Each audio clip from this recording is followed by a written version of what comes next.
నమస్తే, welcome to our channel. నేను సిరి. ప్రవచనకర్త గరికపాటి నరసింహారావు గారు అయితే జగన్మోహన్ రెడ్డిని టార్గెట్ చేసినట్టు అనిపిస్తుంది. ఎందుకంటే ఒక ప్రతిపక్ష నేతగా, జనాల పక్షాన మాట్లాడే ఒక నేతగా అయితే అసెంబ్లీకి రావాల్సిన వ్యక్తి ఎందుకు రావట్లేదు అని చెప్పేసి తను ప్రశ్నిస్తున్నారు. సో అసలు ఏంటి, ఎందుకు ఇలాంటి ప్రశ్నలు తను సంధిస్తున్నారు అనేది మనకి వివరించడానికి మనతో పాటు ఉన్నారు ప్రముఖ senior journalist, political analyst CS Rao గారు. నమస్కారం. నమస్తే. సో ఇప్పుడు చూస్తుంటే ప్రవచనకర్త గరికపాటి నరసింహారావు గారు జగన్మోహన్ రెడ్డి గారిని అసెంబ్లీకి రావట్లేదని చెప్పేసి అయితే తను ప్రశ్నించడం జరిగింది. అంటే ప్రజలు ఎన్నుకున్న ఒక వ్యక్తిగా అసెంబ్లీకి వెళ్ళాలి, తను వెళ్ళట్లేదు అని చెప్పేసి కొన్ని మాటలు మాట్లాడడం జరిగింది. అంటే దీని మీద మీ అభిప్రాయం ఏంటి సార్?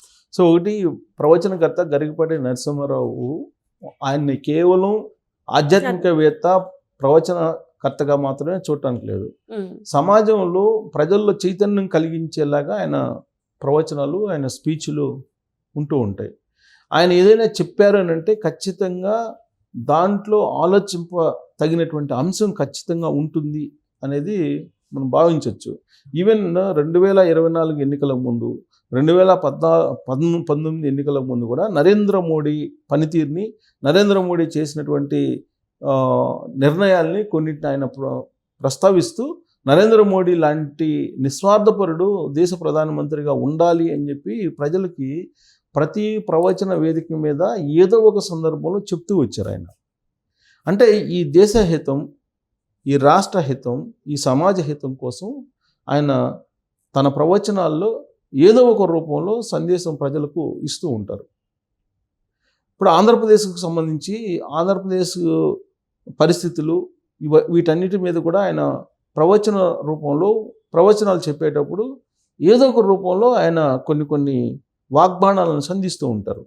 అది ఆయన శైలి, ఆయన శైలి అది. వాస్తవంగా మూఢనమ్మకాలను పెంచడం ఆయన ప్రవచనాలను కనుక మనం చూస్తే చాలామంది మూఢనమ్మకాలను పిలిచేటువంటి ప్రయత్నం చేస్తూ ఉంటారు. ఈ ఆధ్యాత్మికవేత్తలు సనాతన ధర్మం, హిందూ ధర్మం అంటే రకరకాల పేర్లతో వచ్చి చాలామంది మూఢనమ్మకాలను పెంచి పోషిస్తున్నటువంటి రోజులు ఇవి. ఇలాంటి రోజుల్లో గరికపాటి నరసింహారావు అనే ప్రవచనకర్త ఆయన దశ ఆయన ఇచ్చేశారు, సహస్రావసానం చేశారు ఆయన. అంటే అది చేసేటటువంటి వాళ్ళు చాలా అరుదుగా ఉంటారు. పద్మశ్రీ బిరుదు కూడా వచ్చింది ఆయనకి. సో ఇలా అనేక రివార్డులు, పెద్ద పద్మశ్రీ కానీ పద్మభూషణ్ కానీ పెద్ద ఆయనకి రివార్డుల కింద ఆయన చూడటం చాలా సందర్భాలు ఆయన చెప్తూ ఉంటారు. అంతకంటే కూడా ప్రజల యొక్క ఆశీస్సులు, ప్రజల్లో చైతన్యమే ఆయనకి కావాలి. సో ఆంధ్రప్రదేశ్ ప్రజల్ని చైతన్యం పరిచేటువంటి కార్యక్రమం ఆయన ఇప్పుడు మళ్ళా అంటే ఏదో ఒక సందర్భంలో చెప్తున్నారు. సో ఇప్పుడు తాజాగా చూస్తే కనుక ఎన్టీ రామారావు కల్చరల్ అసోసియేషన్ అని గుంటూరులో ఒకటి ఉంది. వాళ్ళు ఈ కల్చరల్ అసోసియేషన్ తరపు నుంచి అలా ఎన్టీ రామారావు గురించి ఒక ప్రోగ్రాం పెట్టి ఇన్వైట్ చేశారు. ఆ సందర్భంగా ఆయన ఎన్టీ రామారావు గురించి మాట్లాడుతూ ఆయన రాజకీయాల్లో చేసినటువంటి విప్లవాత్మకమైనటువంటి మార్పులు కానీ, లేదా సినిమాల్లో ఆయన నటించినటువంటి పాత్రల గురించి కూడా ఆయన ప్రస్తావించి అక్కడ ఉండేటువంటి ప్రజలకు చెప్తూ సమకాలీన రాజకీయాలు ఎలా ఉన్నాయి అనేది పరోక్షంగా ఆయన ప్రస్తావించారు. జగన్ పేరు తీసుకురాకపోయినప్పటికీ కూడా ఆ రోజుల్లో ఎన్టీ రామారావు ఓడిపోయినప్పటికీ కూడా 89లో ఓడిపోయినప్పటికీ కూడా ఎన్టీ రామారావు ప్రతిపక్ష నాయకుడిగా అసెంబ్లీకి వచ్చి ప్రజల పక్షాన పోరాడారు. కాబట్టి గెలుపు ఓటములతో సంబంధం లేకుండా అసెంబ్లీకి రావాలి, అదే నిజమైనటువంటి నాయకుని లక్షణము అనేటువంటి అంశాన్ని ఆయన ఆ సందర్భంగా ఆ వేదిక మీద నుంచి చెప్పడం జరిగింది. అంటే పరోక్షంగా గుంటూరులో జరిగినటువంటి ఆ సమావేశంలో జగన్మోహన్ రెడ్డికి చురకలు వేశాడు అని చెప్పేసి అందరికీ అర్థమైపోయింది. సో ఆయన ఏం మాట్లాడారు అనేది మన వాయిస్ కూడా వినొచ్చు. ఆయన తనదైనటువంటి శైలిలో చెప్పాడు. ఆయన ప్రతిపక్ష నాయకుడుగా ఆయన పాత్ర ఆయన చేశాడు. నేను అసెంబ్లీకి రాను అని మాట్లాడలేదు, వచ్చాడు ఆయన. ఖచ్చితంగా స్పీకర్ గారు ఉండగా చెప్పుకోవలసిన మాట. ఆయన వచ్చి పక్కన స్పీకర్ కూడా ఉన్నాడు. మహానటుడు, అంత మహానాయకుడు ఓడిపోయిన దశలో కూడా అసెంబ్లీకి వచ్చాడు. ఆయన కర్తవ్యం ఆయన నిర్వర్తించి ఇటువంటి వాళ్ళందరినీ నడిపించాడు ఆయన శుభ్రంగా. ఆ దశలో కూడా ఆయన మనోధైర్యాన్ని కోల్పోలేదండి. కక్షలు తీసుకునే మీడియా మీద కక్ష తీసుకునే ప్రయత్నం రామారావు చేయలేదండి ఎప్పుడు కూడా. దాన్ని చాలా చాలా ఎన్ని కార్టూన్ రామారావు గారి మీద వచ్చిన వ్యంగ్యమైన కార్టూన్లు మరి ఏ నాయకుడి మీద రాలేదండి. ప్రతిపక్ష నాయకుడుగా ఆయన పాత్ర ఆయన చేసి నేను అసెంబ్లీకి రాను అని మాట్లాడలేదు, వచ్చాడు. సో అది అంటే ఎన్టీ రామారావు గురించి మాట్లాడుతూ పరోక్షంగా జగన్మోహన్ రెడ్డి యొక్క వైఖరిని ఆయన తప్పుపడుతూ మాట్లాడారు. ఆయన ఏమన్నారు, ఆ రోజు ఎన్టీ రామారావు లాంటి మహోన్నతమైనటువంటి వ్యక్తి 89లో ఓడిపోయారు, ఓడిపోయిన తర్వాత అసెంబ్లీకి వచ్చారు, తన కర్తవ్యాన్ని తను నిర్వహించాడు ఎన్టీ రామారావు అని చెప్పారంటే ఎవరిని క్వశ్చన్ చేస్తున్నట్టు? జగన్మోహన్ రెడ్డిని క్వశ్చన్ చేస్తున్నాడు. నెక్స్ట్ ఆయన కంటిన్యూషన్ ఏమన్నారు, ఆయన ఏ రోజు మీడియా జోలికి పోలేదు, మీడియా మీద దాడులు చేయలేదు, జర్నలిస్టుల మీద దాడులు చేయలేదు, జర్నలిస్టులను భయపించలేదు, జర్నలిస్టులకు వార్నింగ్లు ఇవ్వలేదు.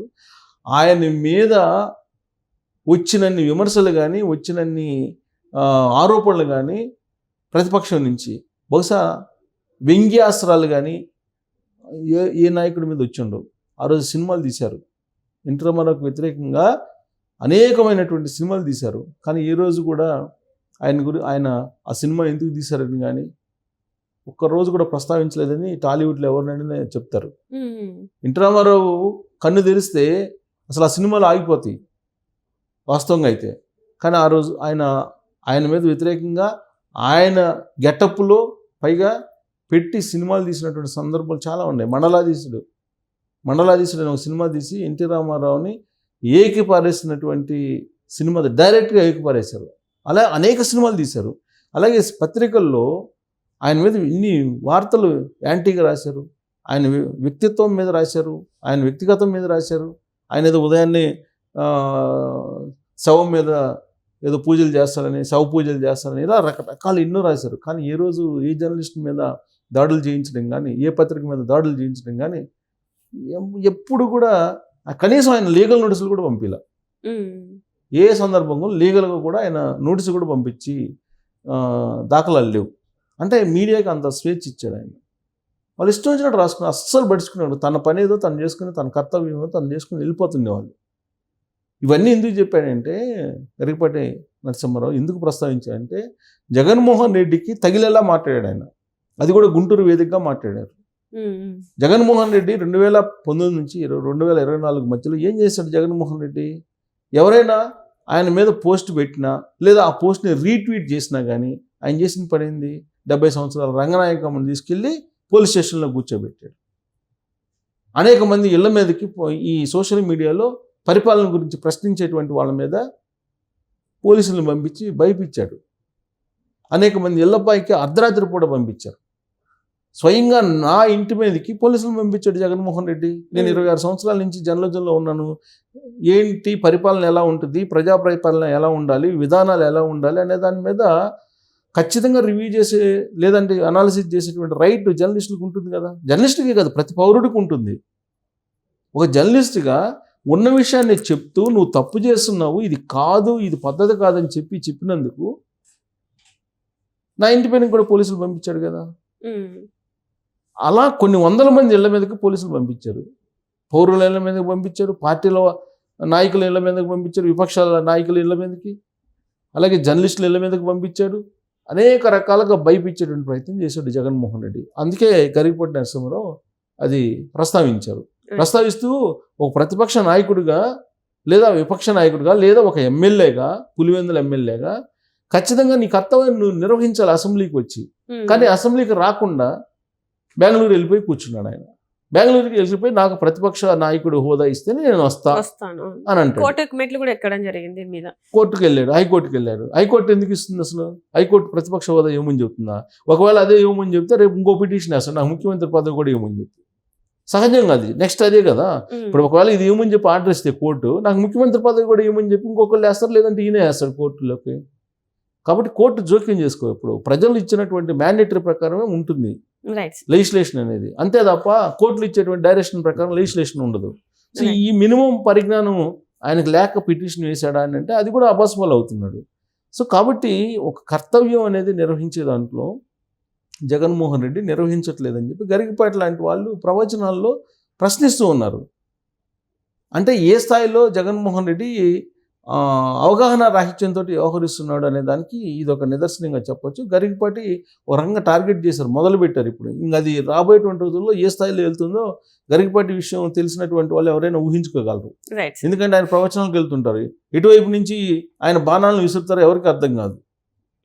సో కాబట్టి జగన్మోహన్ రెడ్డి పద్ధతి మార్చుకోవాలి, ఆయన తన కర్తవ్యం తను నిర్వహించాలి అని చెప్పి ఆయన ఒక దిశానిర్దేశం చేస్తున్నారు. బహుశా అది జగన్మోహన్ రెడ్డికి అసలు పట్టదేమో, ఎవరు ఆ గరికపాటి అంటారేమో, రైట్ బహుశా అన్న ఆశ్చర్యపో అసలు.